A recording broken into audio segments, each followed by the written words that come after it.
쉽게 좀 말씀을 열어볼까요? 아마 여러분 와서 예배 드리시는데 위에 지금 등이 바뀌고 있는 걸 보시죠.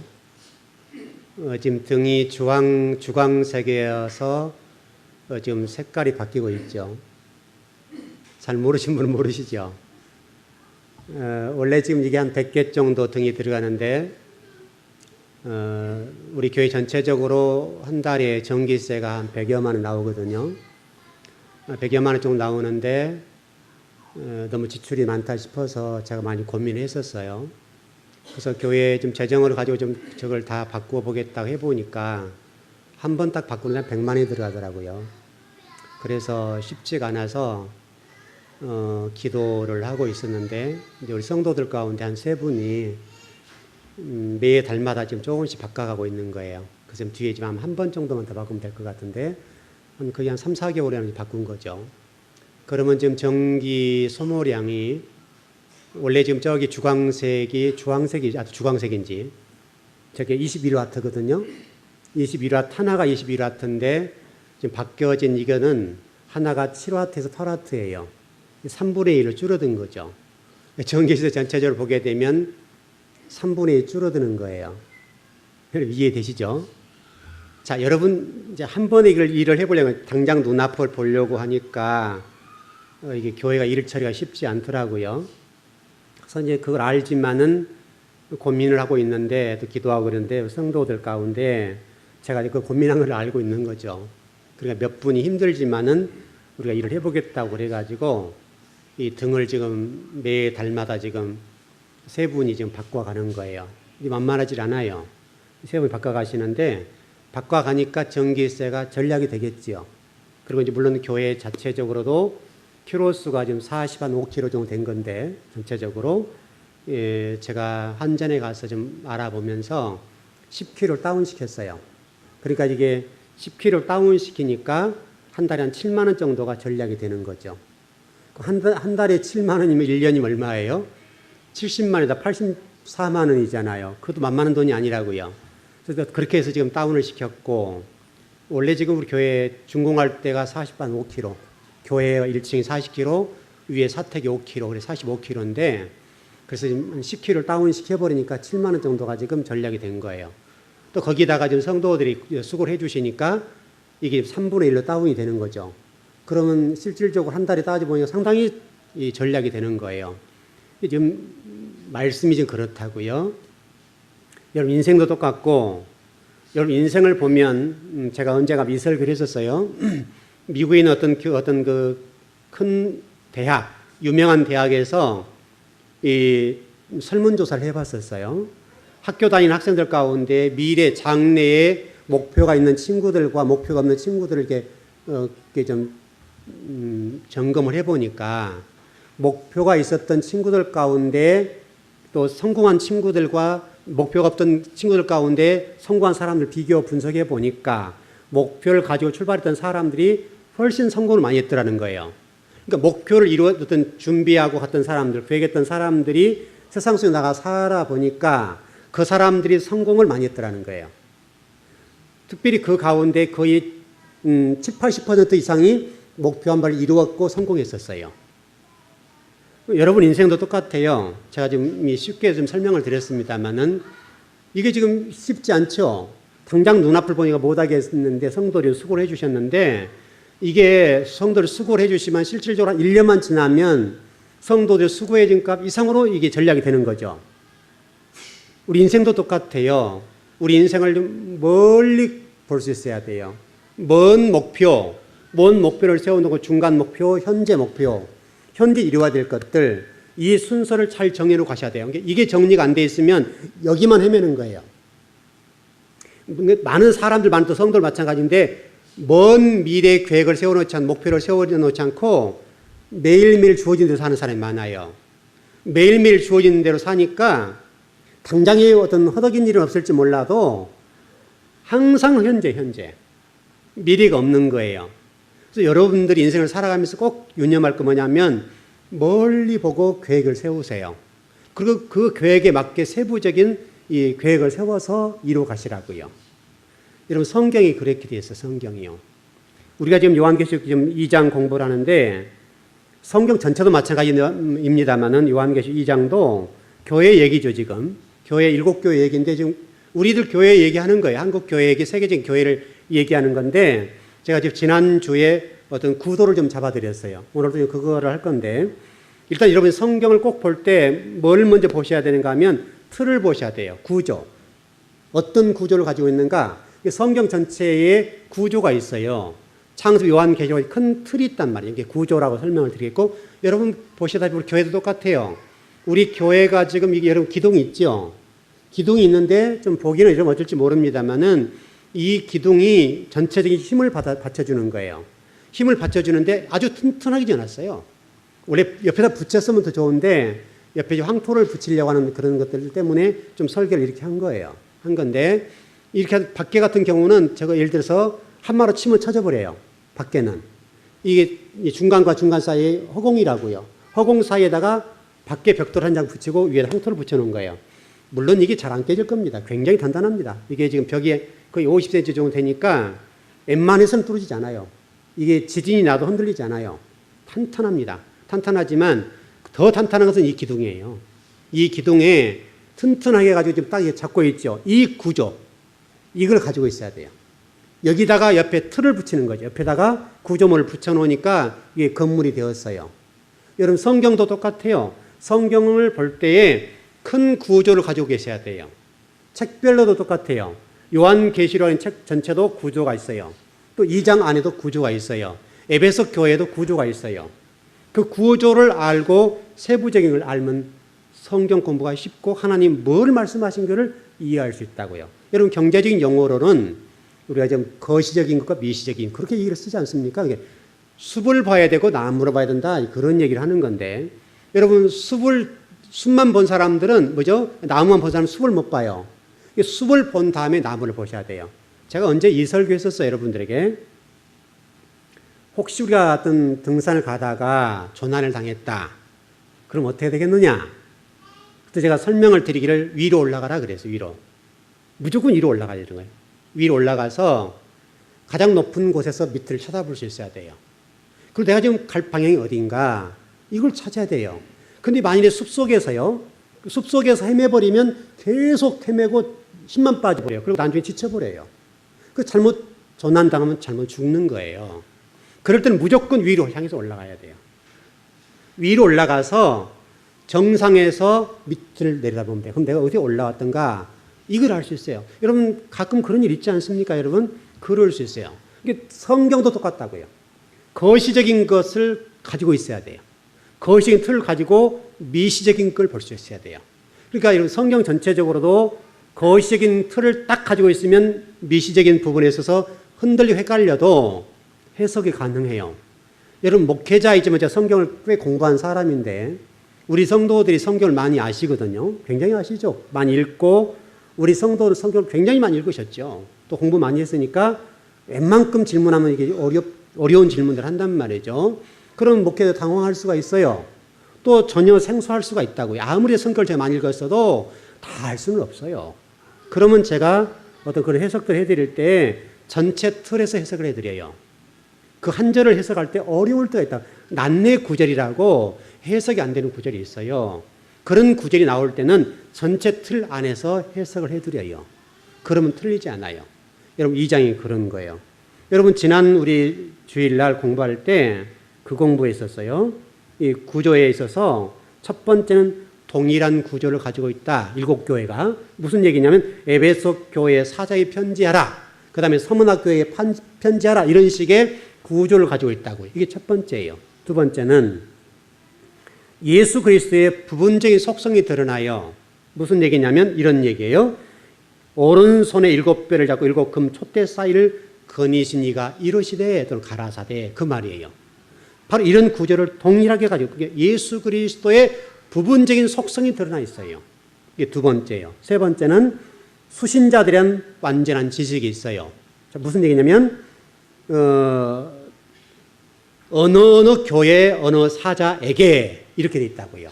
그렇게 돼 있는 부분이 있고 네 번째는 오늘 네 번째로 공부를 할 겁니다. 책망과 경고가 동일하게 있어요. 어떤 교회는 칭찬, 어떤 교회는 책망, 어떤 교회는 칭찬과 책망, 이 교회를 어떤 설명하는 거예요. 구도를 가지고 있어요. 그러면 이 구도 가운데 우리 즐거운 교회는 어떤 교회인가?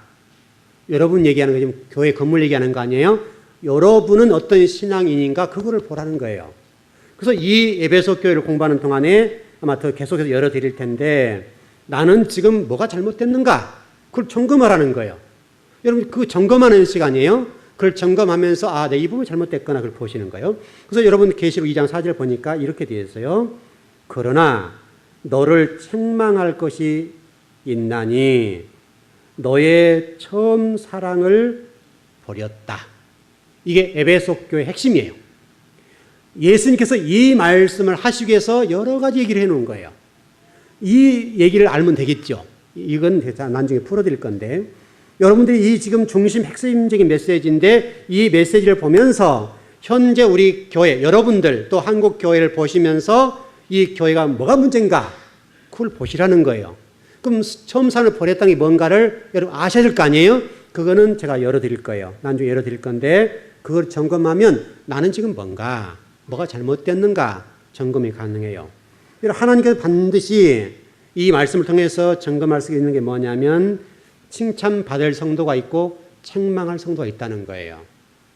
여러분 점검하셔야 돼요. 나는 책망만 받을 성도인가 칭찬받을 성도인가 아니면 책망과 칭찬을 동시에 받는 성도인가 점검하라는 거예요. 그걸 여러분 보시는 것이 에베소 교회예요. 그래서 여러분 이사야 선지자가 교회를 향해서 이런 설명을 해놨어요. 교회는 뭐냐? 타장마당이다. 신약 성경을 알고가 쭉정의를 나누는 작업을 하는 것이 교회다. 이런 식으로 정리됐단 말이죠. 그러니까 지금 교회가 뭐냐면 우리가 지금 똑같이 예배를 드리고 있는데 예배 드린 여러분 가운데 지금 하나님이 하신 일이 뭐냐면 성령님을 통해서 우리에게 인을 친다라고 돼 성경에는 인을 친다는 돼 있는데 인을 친다는 말은 무슨 얘기냐면 하나님의 호적, 하나님의 생명록, 하나님의 행위록 여기에 지금 이름을 올려놓는 거예요. 그 올려놓는 작업이 뭐냐면 바로 인을 치는 작업이에요. 왜냐하면 주님이 재림하신 날에는 성도를 모을 거 아니에요. 그래서 성경이 그때 동서남북에서 성도를 순식간에 모을 것이다라고 되어 있으니까 모으는 작업을 하려고 한다면 인을 쳐서 딱딱딱 정리해야 될 거 아니에요. 그 얘기를 하는 거예요. 그러니까 지금 교회들을 통해서 하나님이 하시는 작업이 뭐냐면 하나님의 자녀들을 표해 놓는 작업을 하시는 거예요. 교회에 나왔기 때문에 구원받는 이런 건 아니에요, 여러분. 잘 아셔야 돼요. 그러니까 교회에 나왔다고 구원받는 것이 아니라 하나님의 자녀가 되셔야 돼요. 여러분 종교 생활을 얼마든지 할 수 있어요. 우리 지금 아모스서 아침 묵상하는데 여러분 배우셨죠? 거기에 보면요. 3일마다 11조를 드리고 금식하고 예를 들어서 진리 말씀 따라가려고 수은제와 그 다음에 낙헌제를 드리고요. 여러분 수은제는 아무나 못 드리는 거예요. 낙헌제는 아무나 못 드려요. 수은제는 번제 드린 사람들, 구원받은 사람들만 드릴 수 있는 감사제예요. 낙헌제는 쉽게 설명하면 하나님 저를 구원해 너무너무 감사하고 정말 주님께서 헌신하고 충성하겠습니다 라는 사람에 드릴 수 있는 것이 뭐냐면 낙헌제예요. 근데 그 사람은 낙헌제와 수은제를 드리고 3일마다 11조를 드렸다 이거예요. 성경에 3일마다 11조 얘기를 안 함에도 불구하고 3일마다 11조를 행위적인 부분 얼마나 아름답냐고요. 근데 주님은 뭐라고 말씀하셨어요? 내가 너희들 열매 다 걷어버릴 거야. 너희들 열매 하나도 못 걷어. 뿐만 아니라 너희들 젊은이들이 다 죽어버려. 너희들 짐승들이 썩은 냄새가 날 거야. 다시 설명한 이스라엘 미래가 없다 이거예요. 말들이 관해 썩은 냄새가 날 정도로 다 죽여버린다는 거예요. 짐승을 죽여버린대요. 여러분 이스라엘에서 짐승을 죽인다는 말은 비참한 얘기예요. 양과 염소들 이런 것들은 이스라엘 굉장히 중요하지 않습니까? 다 죽인다는 것을 설명하고 있어요. 우리 여러분 제가 마태복음 25장 얘기를 많이 해드리는데 25장에서도 여러분 개인적으로 준비할 것 열처녀 비유, 교회 직분을 통해 준비할 것은 달란트 비유, 세상 속에서 준비할 것 알고가 쭉정이 양과 염소의 비유. 여러분 이게 말세에 준비할 것들이에요. 주님이 오실 때 누구를 구원해 줄 것이냐, 누구를 신부로 맞이해 줄 것이냐에 관한 말씀인데 개인적으로 준비해라. 이런 기름 얘기 나오는 거고 그 다음에 교회 직분, 여러분 주신 직분, 그 직분을 가지고 준비하는데 달란트 비유죠. 그래서 여러분 5달란트, 2달란트, 1달란트 맡은 자가 있었다. 근데 1달란트를 땅에 묻어버렸더라. 근데 여러분 땅에 묻은 그 종을 향해서 주님께서 책망을 하셨다 이거죠. 곧 교회 직분 얘기예요. 목사의 직분, 또 여러분 장로의 직분, 권산 직분, 안수입사 직분, 또 어떤 성도로서의 직분이 있으신데 그 직분에 관해서 어떻게 할 것이냐. 이거 얘기하는 거예요. 여러분 간단히 정리해 볼까요? 제가 목사예요. 목사인데 제가 목사라고 하는 직에 관해서 소홀히 한다 이거예요. 만일에. 성경을 공부하고 기도하고 말씀을 준비하는 일에 대해서 최선을 다해야 돼. 여러분 그게 최고 중요한 일이잖아요. 이 일을 제가 등한히 하고 소홀히 했다 이거예요. 그것은 한 달란트 맡은 자예요. 아무리 세상적으로 성공하고 아무리 수만 명 수천 명이 모여도 상관없어요. 주님 보실 때 너는 네가 성도를 끌어모았는지 몰라도 너 몰라. 끝이다 이거죠. 중요한 문제가 아니에요 여러분. 중요한 문제는 주님이 종들에 주셨던 거 하나님의 메시지, 하나님이 알고 싶어 하나님이 전하고 싶어하는 교회가 뜻들을 전하지 아니한다는, 쉽게 설명 성경 말씀, 이 성경 말씀 외적인 걸 가지고 부흥시켜 소용없다 이거예요. 성경 말씀을 한 영혼에 바르게 키워놓는 것, 세워놓는 것, 이걸 아버지가 원하시는 거예요. 이게 주의 종들이 할 일이에요. 이 일을 등한히 하면 하나님이 모른단다. 한 달란트. 세상적으로는 외적으로 화려할지 몰라요. 세상적으로는 성공할지 몰라요. 세상에서 인정받을지 몰라요. 주님은 모른다 이거예요. 그래서 주의 종들이 뭐 할 일이냐면 말씀 준비하는 거예요. 말씀 공부하는 거예요.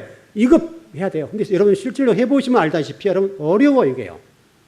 신방당이 훨씬 편해. 신방당이면 하다보면 대접이라도 받기도 하고 좋은 음식이라도 얻어먹잖아요. 그런데 여러분요, 성경 공부하는 것은 너무 힘들어요. 허리가 무너져요. 허리가 부러질 정도로 아파요. 고통스러워요. 얼마나 힘든지 몰라요. 여러분 해보시면 알아요. 여러분 학생들 자녀들이 공부 여러분 하라고 하지만 애들도 공부하는 거 힘들거든요. 나이 들어서 공부하는 거 더 힘들어요. 여러분. 여러분들이 많이 오늘 하루 종일 예배당에 앉아있으라고 생각해 보세요. 꼰지가 날 겁니다. 1시간 앉아있는 것도 그런데 몇 시간 정도 오늘 지금 오후 예배 끝나고 여기 6시까지만 앉아 계십시오. 10만 원 드릴게요. 해도 힘들어요, 여러분. 10만 원을 준다고 해도 여러분 몇 시간 동안 꼼짝하지 않고 앉아 있는다. 엄청나게 힘든 거예요, 여러분. 그거 해보시면 알아요. 근데 매일 해본다고 해서 그걸 매일. 얼마나 힘든지 몰라요. 그 얘기예요. 근데 바로 하나님은 그걸 원하신다 이거예요. 하나님의 나라를 세워가는 그거, 하나님의 뜻을 전하는 그것이 주의 종들이 주신 소명이라 이거예요. 근데 그거 잘못하면 한 달란트 맡은 자가 되는 거예요.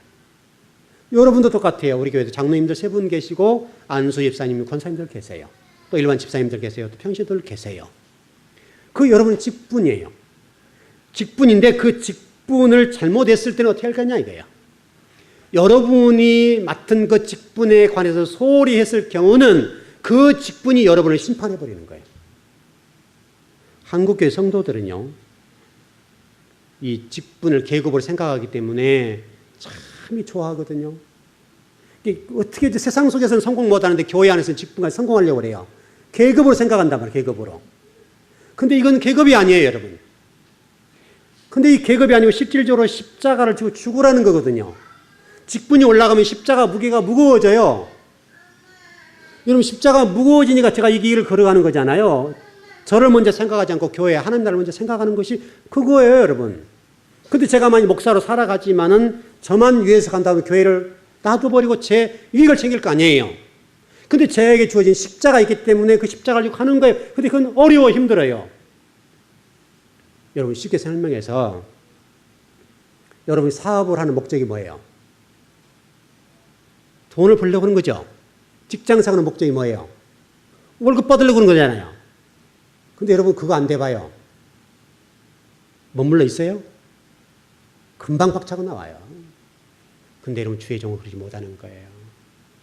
주의 종에 주어진 그 십자가, 하나님 나라를 세워야 될 그 일들 때문에 주의 종은 그 십자가를 지고 가는 거예요. 근데 그걸 잘라버릴 수 있습니까? 못 자르는 거죠. 박차고 나갈 수 있습니까? 제가 만일에 좀 이렇게 얘기하면 되겠죠. 제가 좀 괜찮은 교회에 이력서를 내면서 이 정도 사람입니다 했을 때 웬만하면 될 거예요. 웬만하면. 근데 그렇게 할 수 없는 거예요. 저에게 주어진 십자가가 하나님의 나라의 즐거운 교회를 바르게 세우라고 주신 것이고, 이 교회에서 진리 말씀을 바르게 전해서 한 영혼이라도 제대로 키워놓는 그 일 하나を저에게 주셨기 때문에 그 십자가를 지고 걸어가는 거예요. 근데 만일에 그 일을 잘못하면 제가 책망을 받고 버림을 받는 것이죠. 여러분은 어떻습니까? 여러분의 주어진 그 십자가라고 하는 것을 자르지 마세요. 장로의 직, 권사, 안수집사, 일반 집사님들, 평신도의 직분이 계시는데 그 직분을 달게 주고 가시라고요. 때로는 어려울 수 있어요. 힘들 수 있어요. 그러나 주님 주신 직분 때문에 가는 거예요. 그게 십자가의 무게예요. 그 십자가의 무게를 달게 지고 가는 거예요. 달게 지고 갈 때 주님께서 인정해 주실 거라 이 말이죠. 여러분 다시금 정리하지만 여러분의 직분이 여러분을 심판하는 일이 없었으면 좋겠어요. 그것은 여러분 달란트 비유 얘기죠. 달란트 비유 얘기가 그 얘기니까 그 달란트를 땅에 묻어놓지 말고 여러분이 주신 하나님 달란트, 그것이 어떤 달란트 관계없어요. 그 주신 달란트를 주셨다고 한다면 그 달란트를 가지고 하나님께 영광을 돌려드리고 하나님 나라를 세우는 일에 쓰임 받으라 이 말이죠. 제가 잘할 수 있는 인내력이에요. 인내력이니까 끈기예요. 저에게는 아주 독할 만큼 끈기가 있어요. 제가 봐도 제가 독한 사람이에요. 근데 그 인내를 저에게 주셨어요. 그 인내를 가지고 제가 공부를 하는 거예요. 만약 제가 인내력이 없고 끈기가 없으면 못해요. 아무리 제가 그걸 주신다 하더라도 할 수 없어요. 그런데 아버지가 제게 주신 것은 인내력 하나 주셨어요. 그 일에 수많은 훈련을 통과하게 만드셨어요. 인내력이 있다고. 인내력. 끈기가 있어요. 한 번 붙잡으면 놓질 않아요. 한 번 물면 여러분 그 하이에나 같은 거 있죠. 이 하이에나나 사자 같은 게 목덜미를 딱 물면 놓지 않죠. 그것처럼 저에게 인내력과 끈기력을 주셨어요. 누구도 당할 수 없는 그걸 주셨기 때문에 독하리만큼 끈기를 주셨다고요. 그걸 저는 하나님의 말씀을 연구하고 공부하는 데 쓰는 거예요. 여러분이 주신 달란트, 가르치기를 잘한다, 기도를 잘한다, 또는 뭐 궁유의 연사 있거나 여러분이 지금 봉사를, 희생봉사, 충성을 잘한다, 어떤 무언가 있을 거라고요. 나는 손재주가 있다. 그러면 주님을 위해서 손을 쓰는 거죠. 입을 통해서 찬양을 잘하면서 찬양을 쓰시는 거죠. 그거 하는 거예요, 여러분, 그거. 여러분, 여러 가지 할 거 없어요. 한 가지만 잘하시면 돼, 한 가지만. 그 일만 누구도 따라올 수 없을 만큼 잘하시면 된다고요. 바로 그것을 설명하는 거예요. 그거 잘해라 그런 얘기예요. 분명한 사실은 어떤 성도들이든지 간에 분명한 사실은 책망을 받을 성도도 있을 것이고 칭찬을 받을 성도도 있을 것이고 책망과 칭찬을 동시에 받을 성도가 있을 거라 이거예요. 에베소 교회가 설명하니까 적어도 여러분 즐거운 교회에서 신앙생활 하신 분들은 책망이 없었으면 좋겠어요. 칭찬만 받았으면 좋겠어요. 여러분 그게 우리 교회 지금 희망이잖아요. 그거 하나 보고 가는 거 아니에요 지금. 여러분 그게 아니면 여러분 교회 이렇게 가겠습니까? 그렇지 않죠. 여러분 그것을 잘 정리하시고 칭찬받는 성도가 꼭 되길 바랍니다. 다섯 번째는 우리 주님이 속히 오신 속히. 참 이게 어려운 말이에요. 속히 온다는 말이 사실 초대교회 한 얘기잖아요. 초대교회 말씀하신 것인데 근데 주님은 속히 오신 속히. 우리의 관점은 2000년 지났는데 주님은요 관계없어요. 주님은 항상 오늘이에요. 항상 오늘. 우리는 2000년이 지났어요. 그러니까 속히 온다는 말 이해가 안 돼요. 우리는 항상 과거, 현재, 미래를 보니까 그러는데 우리 아버지는 과거, 현재, 미래가 없어요. 항상 현재세요. 속히 오세요. 분명해요. 하나님은 한 영혼이라도 구원받을 영혼이 있으시면 그 영혼을 구원하고 오실 거예요.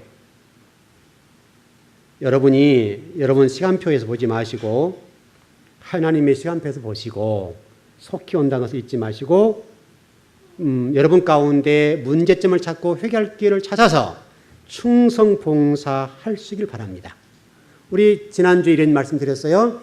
교회들로 보면 성도들로 보면 우리는 21장 22장 못 돼요. 아셨죠? 요한계시록 21장과 22장에 어린 양의 혼인잔치, 더 나아가 새 예루살렘 성에 들어갈 수 있는 자격이 못 돼요. 저도 못 돼요. 여러분도 못 돼요. 근데 주님은 진리를 추구하는 영혼들에 관해서 내가 그렇게 만들어 놓을게. 은혜죠. 여러분들이 할 일을 이렇게 앉아서 예배 드리는 거예요.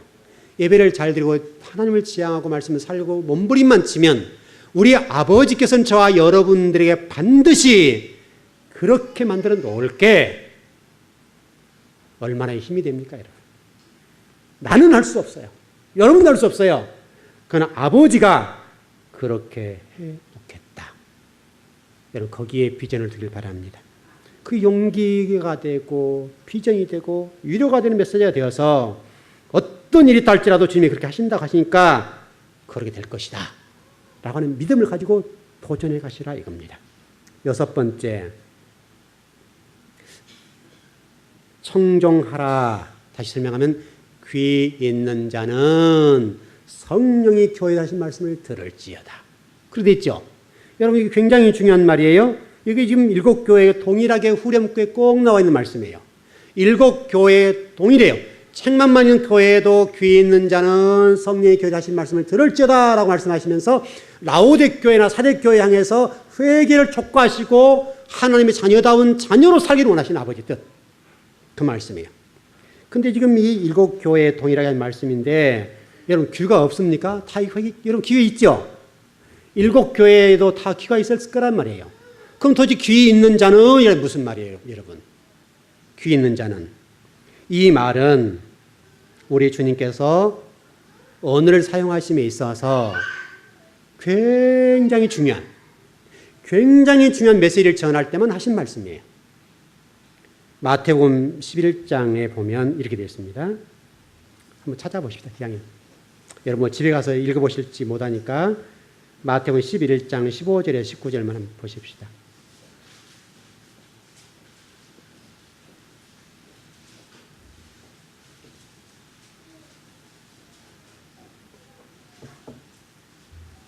마태복음 11장 15절에서 19절입니다. 한번 잘 보십시오. 예, 시작. 귀 있는 자는 들을지어다. 이 세대를 무엇으로 비유할까? 비유하건대 아이들이 창터에 앉아 제 동물을 풀러 이르되 우리가 너희를 향하여 피를 부어도 너희가 춤을 추지 않고 우리가 슬피 울어도 너희가 가슴을 치지 아니하였다 함과 같도다. 요한이 와서 먹지도 않고 마시지도 아니하며 그들이 말하기를 귀신이 들렸다 하더니 인자는 와서 먹고 마시며 말하기를 보라 먹기를 탐하고 포도주를 즐기는 사람이요 세리와 죄인의 친구로다 하니 지혜는 그 행한 일로 인하여 옳담을 얻느니라. 참 기가 막힌 말씀이죠. 어쩌면 예수님 당시의 시대와 지금 시대가 동일한지요. 이 강단에서 정말 주님의 그 안타까운 마음과 심정을 가지고 하나님 말씀을 태어나고 또 태어나고 정말 목에 침이 마르도록 말씀을 전하는데도 불구하고 우리가 똑같잖아 지금. 똑같잖아요. 여러분 여기 오늘 귀 있는 자라고 하는 단어가 우리 개역 개정판에는 단수로 되어 있죠. 귀 있는 자는 단수로 되어 있습니다. 근데 헬라어 단어에서는 이게 귀들이라고 되어 복수로 되어 있습니다. 복수. 양쪽 귀. 양쪽 귀로 들으라는 거예요. 귀가 없는 건 아니죠. 양쪽 귀로 들으라는 말인데 무슨 얘기냐면 양쪽 귀를 가지고 주의하여 들으라. 주의해서 들어. 주의해서 들으라는 말씀이에요. 정리하면 하나님 말씀을 들을 때 계시의 수용의 능력, 하나님 말씀을 수용하라. 뜻은 의미는 양쪽 귀로 말씀을 주의해 들어야 되는데 듣는데 끝나는 것이 아니라 하나님 말씀을 들을 때 수용해. 수용해. 네 생각으로 재지 말고 받아들여. 그 말이에요. 받아들여. 귀에 있는 자는 이런 양쪽 귀로 말씀을 수용해. 무조건 받아들여. 네 생각함이 하지 말어. 네 가치관 개입하지 말러. 내가 한 말씀에 관해서는 그대로 들어. 그대로. 가감하지 말고 빼지 말고 더하지 말고 들으라. 그 말입니다. 왜냐하면 13장 14절 말씀 보니까 그렇게 되어 있거든요. 너희가 듣기는 들어도 깨닫지 못할 것이요 보기는 보아도 알지 못하리라.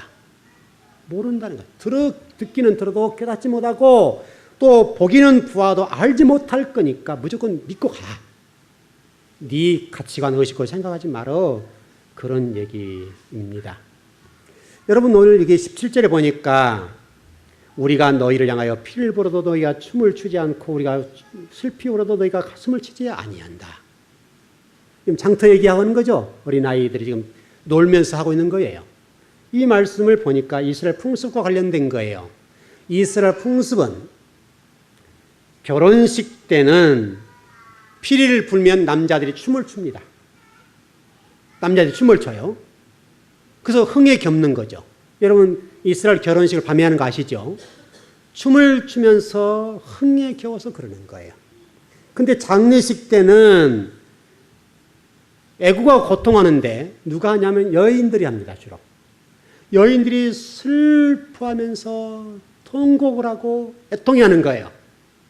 그런데 지금 사람이 죽어도 애통함이 없고 애곡이 없고 장가를 가고 시집을 가더라도 춤을 추지 않고 기뻐하지 않고 그냥 그렇게 한다는 거예요. 지금 그 얘기를 하는 거예요. 지금 여러분 지금 이 시대를 보세요.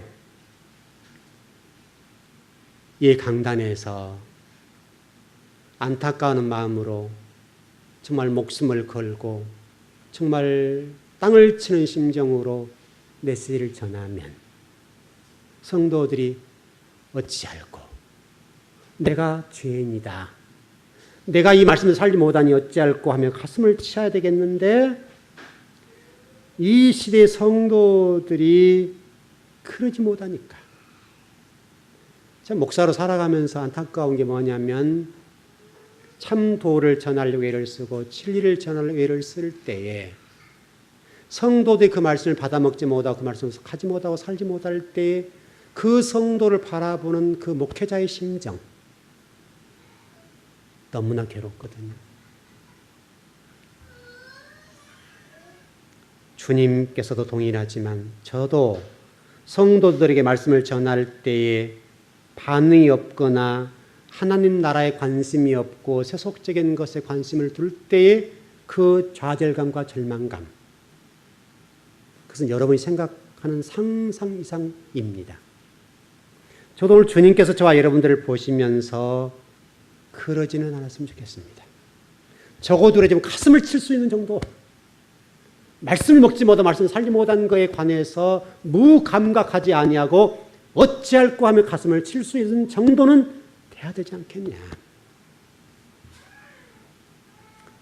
하나님께서는 종들을 통해서 천둥과 번개로 말씀하심에도 불구하고 무반응할 때에 하나님의 심정, 그 주의 종들의 절망감과 좌절감, 그것은 굉장합니다.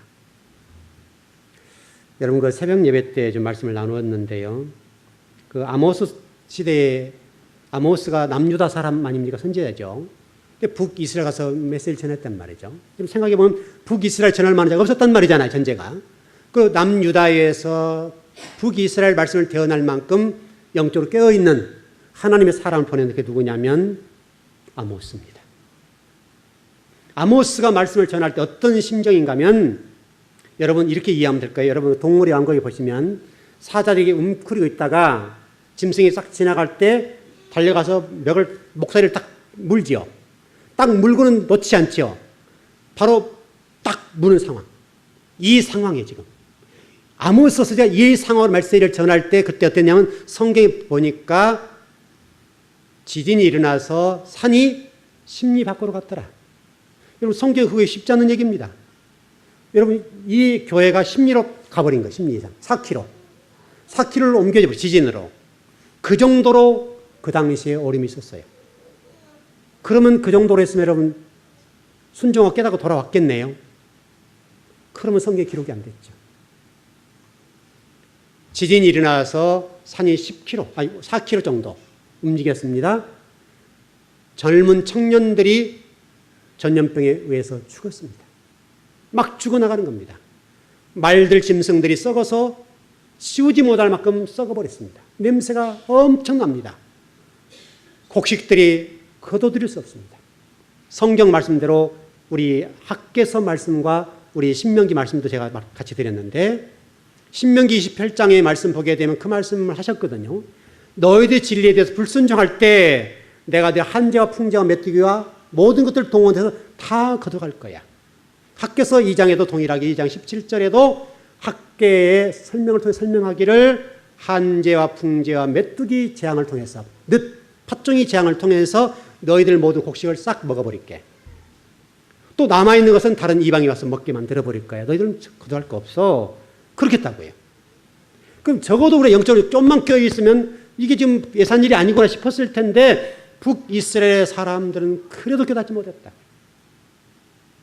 답은 뭡니까? 치우는 것밖에 없잖아요. 하나님이 아수를 들어서 북이스라엘을 청소해버리죠. 여러분과 저에게는 그 자리까지는 안 갔으면 좋겠습니다. 그 자리는 너무나 무서운 무시무시한 자리입니다. 하나님 아수를 들어서 북이스라엘을 정리할 때 상황을 보세요. 얼마나 무시무시하게 정리를 해버렸는지 알 수 있을 겁니다. 적어도 이 시대의 우리 성도들, 특별히 질공교회 성도들 정도가 되면 이 정도 지경까지 가서는 되지 아니하고 하나님이 말씀하신 말씀에 관해서 좀 정신을 차리고 진리로 돌아갔으면 좋겠습니다. 여러분 살릴 수 있는 살 길이니까 우리 아침에 우리 중급반 공부했지만 아브라함이 갈대아 우리를 떠나라 본토 친척 아비를 떠나라 했던 말씀을 제가 히브리서를 통해서 설명을 드렸습니다. 왜 떠나야 되는가? 그 아버지 때부터 이뤘던 사업, 부경화 모든 거 다 놓고 가라는 거예요. 근데 하나님이 왜 가라고 말씀하시는가? 히브리 단어를 해석해 보니까 그 단어는 너를 위하여 가라. 너가 살고 싶으면 가라는 거야. 살고 싶으면. 너의 본토 친척 아비를 다 떠나서 모든 다 버리라는 거야. 그리고 내가 지시할 땅으로 가야 되는데 그 길이 쉽냐고요. 어렵습니다. 여러분 어려워요. 그런데 네가 살고 싶으면 가라 이거야. 너를 위해서 가. 그러고 있습니다. 여러분 말씀대로 간다는 것은 여러분 자신뿐만 아니라 여러분 후손들에 관해서도 동일합니다. 여러분들이 부지런하게 아브라함처럼 잔을 채우세요. 여러분 자신들이 여러분 후손들을 위해서라도 아브라함처럼 가라고요. 세상을 떠나라고요. 진리 말씀 잡고 가라고요. 죽을 것 같은 절대 안 죽어요, 여러분. 그래서 아침에 공부할 때 그랬어요. 하나님 목을 누르시는데 숨통을 끌어놓지는 않더라고요. 숨은 쉬도록 해주세요. 숨은 쉬도록. 숨을 깔딱깔딱 쉬지만 죽지 않을 만큼은 누르세요. 그때 하나님께 뭘 고백하느냐를 보고 싶은 거예요. 하나님, 그래도 저는 하나님 사랑해요. 눌러보세요. 저는 끄떡없어요. 하나님이 저를 목을 눌러서 숨을 쉬지 못하게 할지라도 저는 죽어도 가요. 아브라함이 그랬다 이 말이죠. 바로 그 부분이에요. 그 부분. 혹시 여러분 가운데 그런 일을 경험하고 계시거든 하나님 앞에 복받는 기회인 줄 믿고 도전하십시오. 절대 진리에 거스르지 말라고요. 그때에도 주님을 찬양하십시오. 여러분 절대 하나님 숨통 끊어놓지 않습니다. 그때 아브라함처럼 본토 친척 아비를 떠날 수 있느냐 못 떠났냐 그 문제. 여러분 세속의 힘, 가인의 힘의 원리를 추구하고 그걸 따라갈 것이냐 아니면 진리를 따라가는데 그 과정은 힘들 것이냐. 이 과정은 힘들지만 멀리는 어쨌다는 거예요? 서두에 말씀드렸던 것처럼 이 부분이 분명하면 이건 갈 수 있어요. 이게 안 됐으면 여기는 못 가는 거예요. 여러분 마가복음이나 마태복음 누가복음에도 씨 뿌린 비유가 나오는데 그 씨 뿌린 비유를 제가 일전에 설명드렸죠. 우리는 뭐 그 설교에 대해서 씨 뿌린 비유를 통해 우리 마음밭을 갈아엎어야 된다 여러 가지 설교를 드렸는데요. 여러분 저와 여러분은 그런 능력 없어요. 우리가 어찌 우리 마음밭을 갈아엎을 수 있습니까? 돌짝밭, 가시밭길, 길감, 별 얘기가 다 나오지만 우리가 해석을 할 때 해석이 좀 이상한 해석이 됐는데요. 그 핵심적인 것은 네가 변화시킬 수 없다는 거예요. 우리 주님이 뚫고 들어오셔야 돼. 자, 이전에 설교 그렇겠죠? 주님이 씨앗에 싣고 생명이 뚫고 돌아와서 자라게 하는 것이지 어찌 우리가 밭이 뭘 할 수 있어요? 밭은 아무것도 못해요. 돌 하나도 치우지 못해요. 풀 하나 치우지 못해요. 여러분 우리 옥상에 제가 꽃들을 많이 키우고 그러는데요. 제가 좀 나무를 좋아하니까 많이 키웁니다. 그런데 제가 꼭 올라가서 하는 일이 있는데 풀 뽑아줍니다. 제가 공부하다가 좀 쉬는 시간이 되면 가서 풀을 뽑아줍니다. 풀 안 뽑아주면 풀이 영성해요. 제가 그래서 풀독이 오르고 그러는데요. 풀 안 뽑아주면 그 풀은 항상 그 자리에 있어요. 그 땅이 못해요. 아무것도 못해요. 땅은 그 풀을 뽑지 못해요. 땅은 물을 한 방 흡수 못해요. 물을 줘야 돼요. 비가 와야 되고 제가 물을 뿌려줘야 살아요. 제가 지금 출타에서 오면 나무들이 시들시들해요. 1층 같은 경우도 뭐 고추도 심어놓고 지금 다 심어놨잖아요. 기가 단 사람은 따먹기도 하고 뭐 다 따먹기도 하고 우리 아이들이 따먹기도 하고 그러는데 따먹었는데 물 한 방울 안 주거든요. 제가 줘야 돼요. 그거. 따먹은 사람 절대 물 안 줘요. 제가 물 줄 때 살아나요. 왜 제가 잠깐만 외출에 들어오면요. 나무들이 이 토마토 같은 것들이 시들시들해서 쭉 쳐졌어요. 쳐져가지고 물 주세요. 물 주세요. 그래요. 그럼 먼저 제가 물 먼저 줘요. 물 주고 나면 살아나는 거예요. 그 땅이 뭘 해요? 아무것도 못해요. 마태복음 13장에 나와 있는 것처럼 씨 뿌린 벼에서 팥이 할 수 있는 일이 뭐 있습니까, 여러분? 아무것도 못해요. 우리 주님이 뚫고 들어오셔야 돼요. 생명이 뚫고 들어올 때 살아나요. 여러분도 동일해요. 여러분 기업, 직장, 자녀, 여러분 미래. 우리 주님이 역사해 주셔야 돼요. 생사화복을 주관하신 그분이 역사해 주실 때 가네요. 여러분 사업, 여러분 노력해 보세요. 아무리 노력해도 안 돼요. 하나님이 복을 주셔야 돼요. 물건 붙여주셔야 된다고요. 그래서 기도하라는 거예요, 여러분. 나는 못해 하나님 도와주세요. 그게 기도 아닙니까, 여러분? 오늘 주일날 왜 나오셨어요? 내일 뜻대로 안 되는 거잖아요. 내 구원 문제 될 수 있습니까? 안 돼요. 내 인생사의 모든 문제가 안 된다는 말이 안 돼요. 주님 의지할 수밖에 없습니다. 그러니 도와주세요. 그 얘기잖아요. 그때 주님 뚫고 들어가셔서 아브라함처럼 본토 진짜 아비를 떠나고 정말 숨이 턱이 찰 정도로 힘들 상황 속에서 그래도 주님 저는 주님 사랑해요. 아버지께서 아무리 저를 시험해 보세요. 저는 끄떡 가네요. 아버지가 제 목을 눌러보세요. 끄떡 안 내요. 그때 아버지가 그래 내가 졌다. 여러분 그게 야복강가 얘기 아닙니까 지금. 그 얘기잖아요.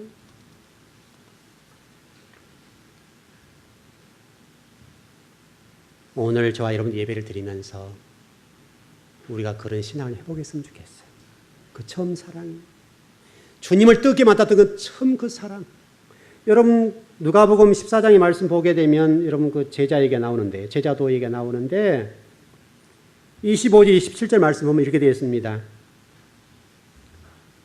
수많은 무리가 함께 갈새 예수께서 돌이키사 이르시되 무릇 내게 오는 자가 자기 부모와 처자와 형제와 자매와 더욱이 자기 목숨과 미워하지 아니하면 능히 내 제자가 되지 못하고 누구든지 자기 십자가를 지고 나를 따르지 않는 자도 능히 내 제자가 되지 못하리라. 제자가 되기 쉽습니까, 여러분? 참 제자, 하나님을 따르는 사람 많고 하나님 앞에 이름 이용해서 유익을 구하는 사람 많이 있을지 몰라도 참 도를 가져가는 참 제자는 많지 않다는 거예요. 아버지가 지금 저와 여러분들에게 지금 기다리는 게 뭡니까? 오병이어 기적을 통해서 빵을 주기를 원하시는 겁니까? 오병이어 기적을 통해서 적나라하게 드러났잖아요. 신앙의 현주소가 드러나 버렸어요. 오병이어 기적을 일으키니까 사람들이 군중군녀들이 모여들었어요. 따라왔어요. 절절절 따라갔어요. 주님만 따라가면 인생 모든 문제 해결됐다. 빵 문제 해결된다. 빵 문제. 우리 의식주 문제 부자가 될 수 있다는 거예요. 주님이요 어디로 가십니까? 산속으로 도망가 버리잖아요. 그게 아니단 말이죠. 그리고 나 하신 말씀이 뭐냐면 제자가 되려고 한다면 자기 부모와 처자와 형제와 자매와 자기 목숨까지 미워하지 아니하면 예수님의 제자가 없다고 말씀하시네요. 여러분 이 부분 창세기 제가 49장 우리 말씀드렸는데 여러분 기억이 되시나 모르겠습니다. 여러분 그 레위 지파 얘기 드렸죠. 간략하게 정리할게요. 레위 지파가 49장에서 지금 축복을 받는 장면이죠. 근데 축복의 내용이 뭐였는가 하면 너는 산의 한 칼이 되었을 것이다. 사람 중에 병기라는 거죠. 근데 이게 신명기 말씀 33장에 들어가면 아까 똑같은 누가복음 14장의 말씀과 똑같은 말씀인데 근데 그 레위인들이 나중에는 주님을 위해서 하나님 나라를 세우는 병기가 되었습니다. 왜 그랬는가 하면 그들이 부모, 형제, 자매도 다 버리고 진리 말씀을 따르게 되니까 레위 지파가 되게 되고 레위 지파가 48성읍을 여호수아에서 받게 되고 6성읍이 도피성이 됩니다. 여러분 도피성은 뭐냐면 사람을 살리는 구원의 장소가 되는 거예요. 살인 병기가 진리에 딱 붙잡히게 되니까 48성읍 여러분 내갑 속에 이러면 복을 받았던 건지 똑같은 거잖아요. 사독도 마찬가지인 것처럼 진리에 몸을 얹으니까 진리가 48성을 갖다 드리고 복을 갖다 드리고 이게 나중에 히브리서까지 넘어가지 않습니까? 히브리서까지 넘어가죠. 그 복을 받았습니다. 오늘 저와 여러분들이 그런 복을 받았으면 좋겠습니다. 혹시라도 여러분 가운데 나 같은 것이 무엇을 어떻게 할 수 있을까? 내 자신을 봐도 내가 부족하고 연약하고 내가 내 자신을 봤을 때도 무능한 나를 어떻게 하나님 나라와 의를 쓰일 수 있겠는가라고 하는 의구심이 드는 성도가 있을 수 있습니다. 그러나 여러분 놓치지 마십시오. 레위 족속은 살인병기였습니다. 그 살인병기였지만 그 살인병기가 진리에 붙잡혀야 되니까 하나님 나라를 세우는 도구가 되었습니다. 바로 여러분에게 말씀하신 말씀입니다. 여러분 자신으로는 안 되지만은 진리가 여러분 뚫고 들어가게 되면 그 진리가 여러분들을 그렇게 쓰실 겁니다. 진리에 여러분 맡기십시오. 그 진리가 여러분을 복되게 만들어 주실 것입니다. 그 복이 여러분을 지배하길 바랍니다. 기도하십시오.